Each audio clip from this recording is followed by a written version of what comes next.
Hello everyone. My name is Grace Simon and today I want to share a story from my past that still haunts me. Every time I think about it, my heart aches and I can't help but blame myself.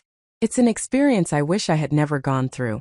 But as we know, life is never easy.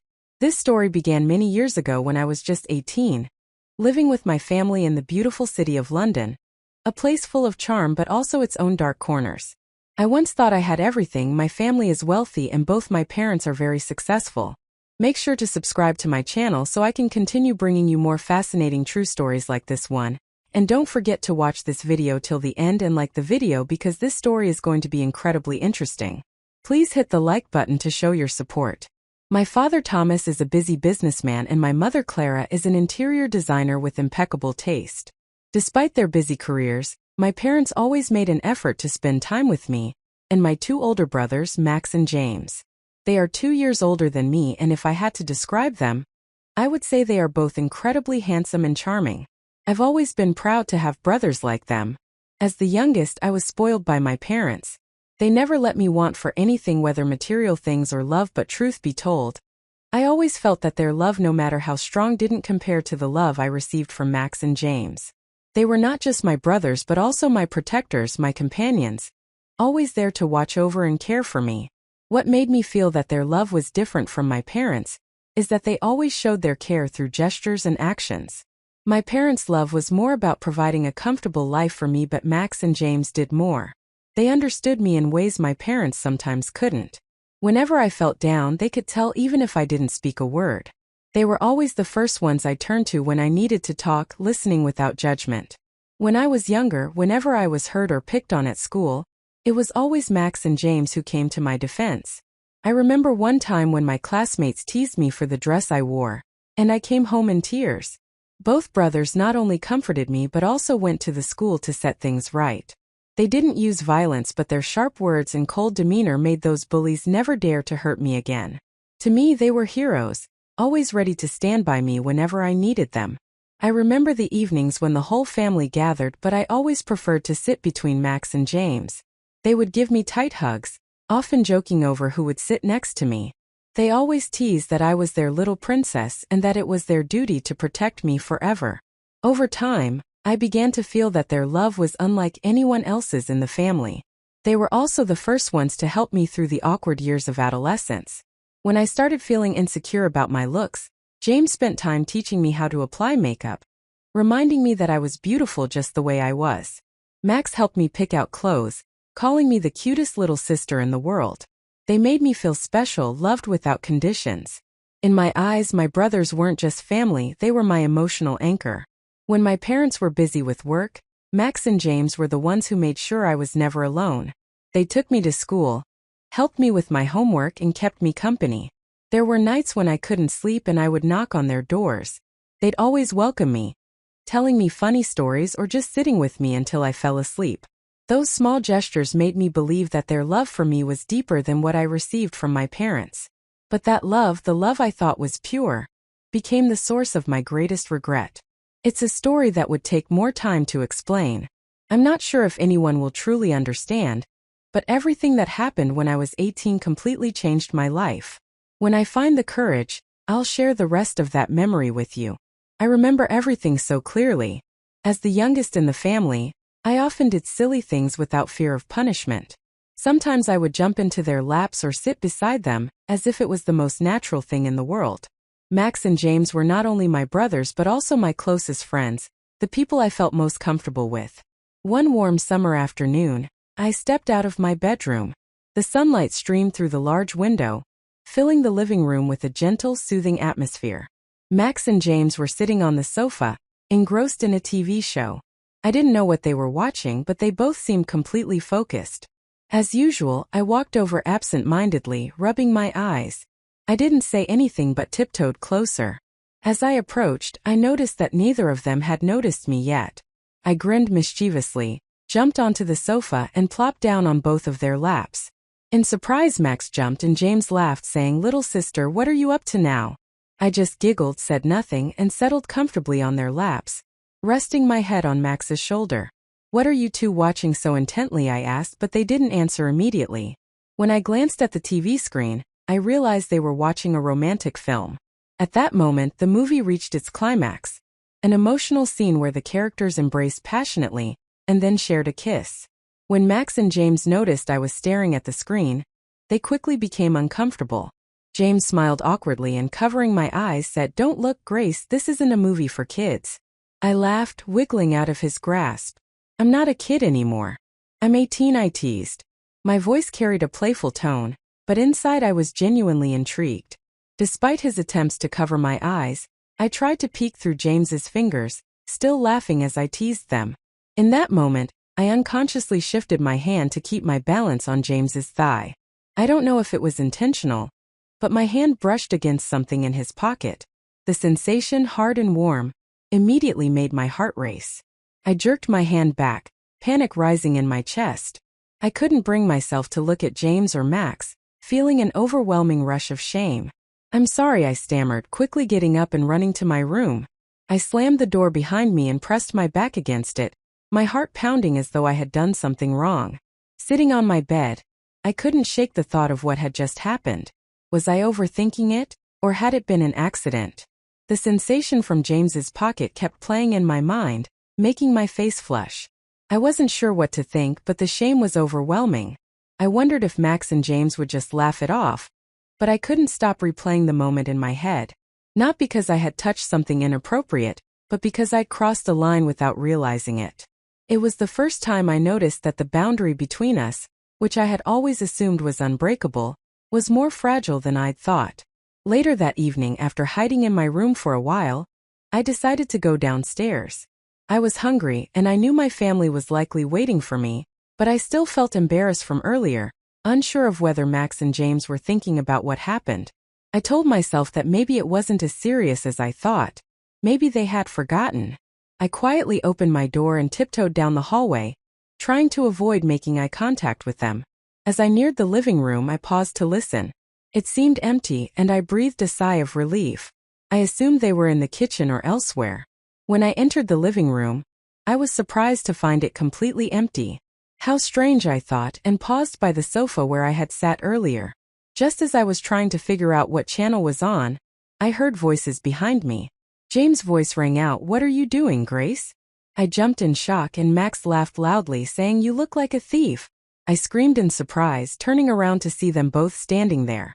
The suddenness of their appearance made my heart stop, and we all jumped at the same time. James and Max laughed while I stood there holding my chest, both startled and amused. "You two scared me half to death," I exclaimed, trying to look mad but unable to hold back my laughter. "What about you? You look like you're up to something shady," Max teased, raising his eyebrows, and James patted my head playfully. "You're not planning on eating something, are you?" I laughed along with them. The awkwardness from earlier seemed to dissolve. I thought to myself, what I touched couldn't have been what I thought it was. Otherwise, Max and James wouldn't be laughing like this.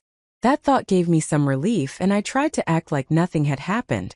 "I was just, checking to see if anyone was here," I said, trying to change the subject. "What are you two doing behind me?" "Were you trying to scare me?" Max shrugged, pretending to be serious. "Yeah, I just wanted to scare you a little, but I didn't expect you to jump so much," James added with a laugh. "Who would have thought you'd jump like that? Your face was priceless." We all burst out laughing. The tension finally melted away. At that moment, James put his hand on my shoulder and said, "All right, let's go eat. The whole family's waiting for you." I nodded, smiling, and followed them into the kitchen where the entire family had gathered. My parents smiled warmly when they saw me. I sat down at the table, feeling at peace with the warm light surrounding us. During dinner, the conversation was full of laughter. My parents talked about their work, and Max and James occasionally teased me with lighthearted jokes.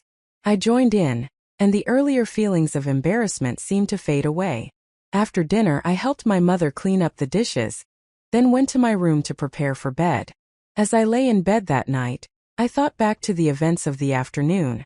Although I was still a bit embarrassed about what had happened, I no longer felt anxious. I smiled to myself, reassuring myself that everything was going to be okay.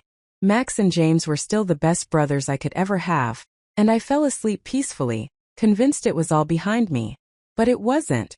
My room and theirs were separated by only a thin wall, and even the smallest sounds, whether from a movie or music, could easily pass through.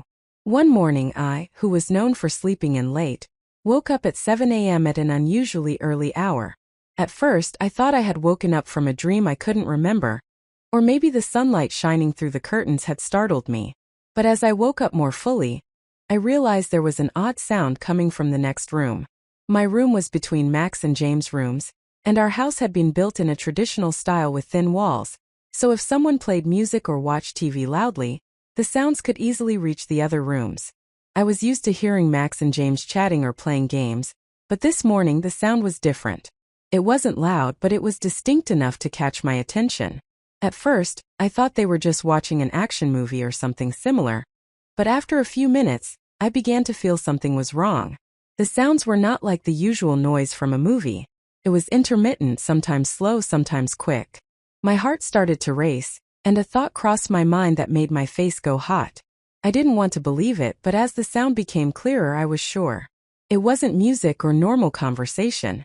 It was a series of rapid, sensual sounds mixed with heavy breathing. I tried to stop myself from thinking about what I was hearing, but the more I listened, the more certain I became.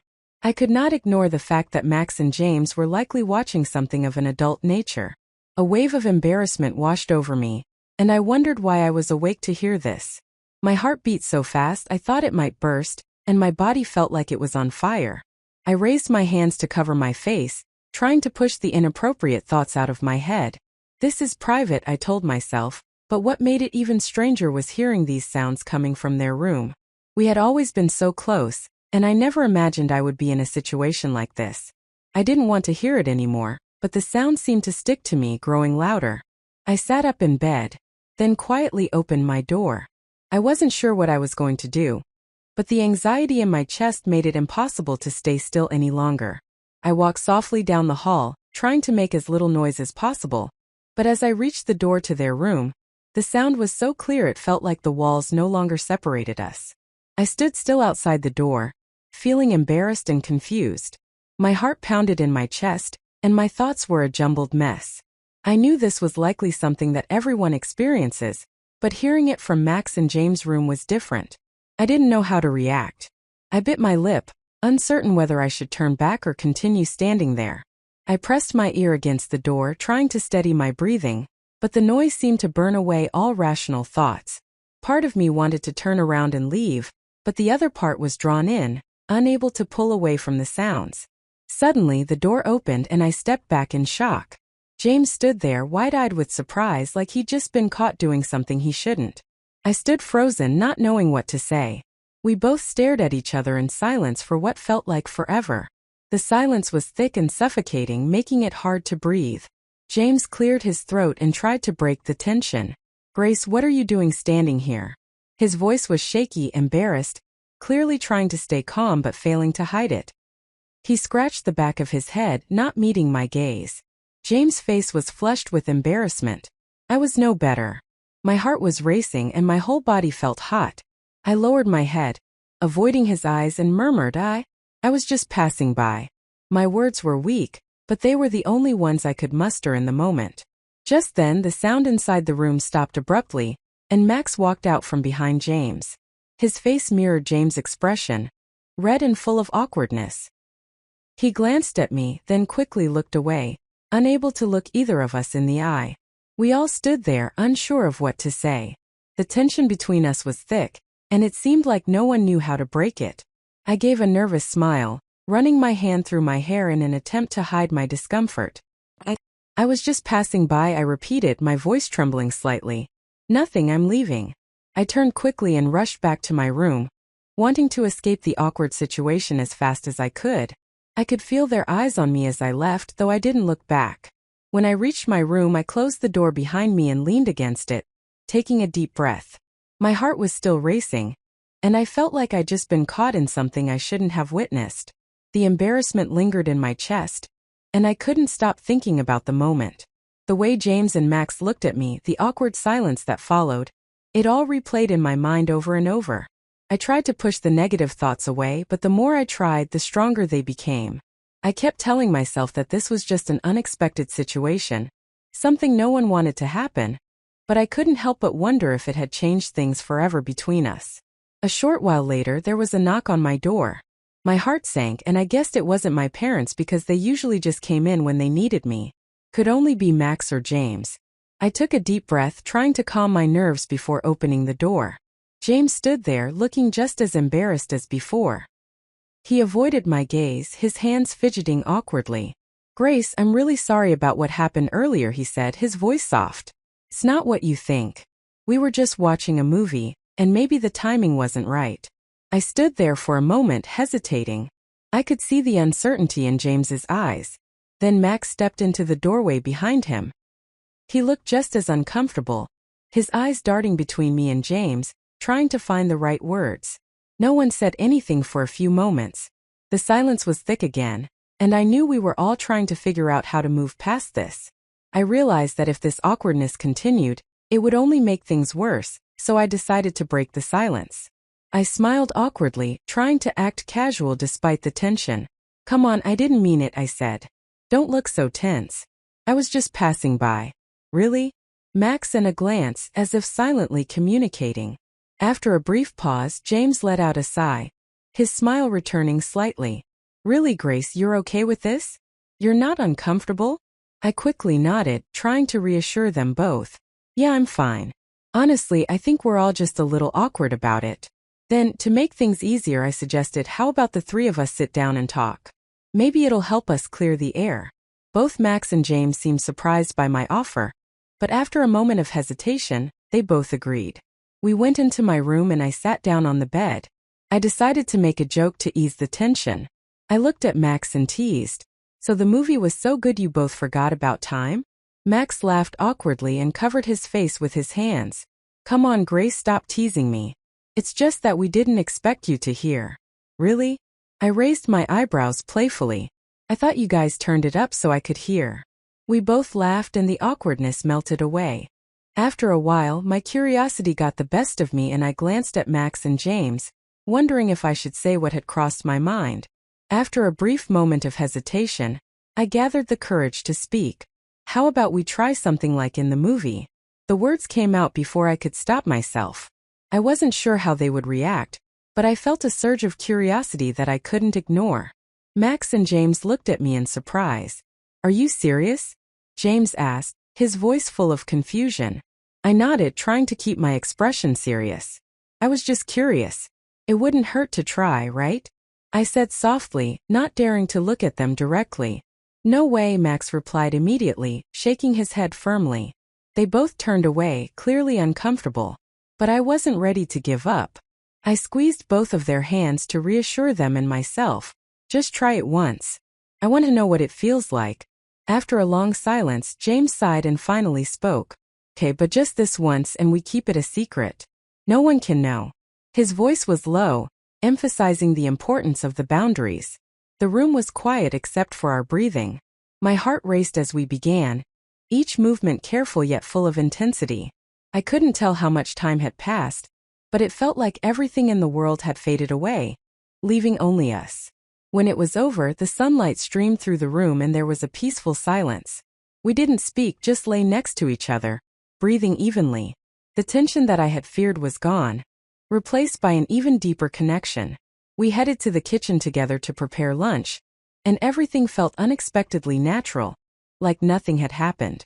But deep down, I knew that the boundary between us had shifted.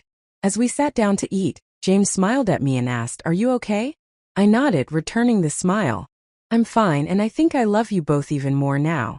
I blushed at my words, but they just held my hand, smiling at me with warmth and affection. "You too," they said. And so we continued our meal, knowing that our relationship had changed, but there was no regret, only a deeper bond, one that would remain unspoken but clear between us. From that day on, everything felt different, but in a subtle way. Our relationship, once pure and simple, had now crossed an invisible line. The intimacy we shared before had evolved into something more complex. Every time we looked into each other's eyes, there was a new understanding, a deeper connection that hadn't been there before. We didn't talk about it, but we knew the unspoken bond was there, shifting the dynamics between us in ways we couldn't easily explain. But while the change in our relationship was undeniable deep down, I knew it wasn't right. What we had done, the boundary we had crossed, was wrong. We had given in to youthful curiosity, and while it brought us closer in some ways, it also left a mark on my conscience. I couldn't ignore the fact that we had broken some fundamental rules. Even if it was unintentional, our actions had altered the way I saw the world, and it weighed heavily on me. Sometimes I still feel the anxiety creeping in when I think back to that moment. The awkwardness hasn't completely disappeared. Whenever I look at Max or James, I can sense the change in the air, an unspoken tension that lingers just beneath the surface. We never talked about what happened again, almost as if it was a silent agreement to forget it and move forward. But the way they treat me now is different. They're more careful, gentler in their actions, as though they're afraid to hurt me, even though I know they love me. As for me, I can't help but feel my heart race every time I meet their eyes. There's a mixture of excitement and anxiety, a feeling I've never had before. The curiosity of youth led us down this path, one that was filled with emotions we weren't ready to handle. Our connection is stronger, but it's also more complicated, and I know deep down things will never be the same again. Looking back, I realize how impulsive and immature I was. Our actions, guided by curiosity and emotion, crossed a line that should never have been crossed. I don't regret it, but I also can't deny the lingering feeling of guilt and confusion. It haunts me, reminding me that curiosity can sometimes lead us down dangerous paths. We may not have intended for things to happen the way they did, but they did, and now we're left to deal with the consequences. Through this experience, I've learned an important lesson. Curiosity, while natural, is not always worth satisfying, especially when it threatens the integrity of relationships and the boundaries that protect us. Life's boundaries aren't there to restrict us. They exist to protect us from making decisions we may regret. Sometimes holding back and staying grounded is the best choice. So to anyone reading this, I want to offer a piece of advice. Don't let temporary curiosity lead you into making decisions that could ruin the relationships you hold dear. Before acting on strong emotions, stop and think about the long-term consequences. Emotions, especially strong ones, are often fleeting, but the consequences they bring can last a lifetime. Cherish the relationships you have and respect the boundaries that come with them. True love, the kind that lasts, doesn't require impulsive actions to prove its strength. It's built on trust, respect, understanding, and responsibility. That's the most important lesson I've learned.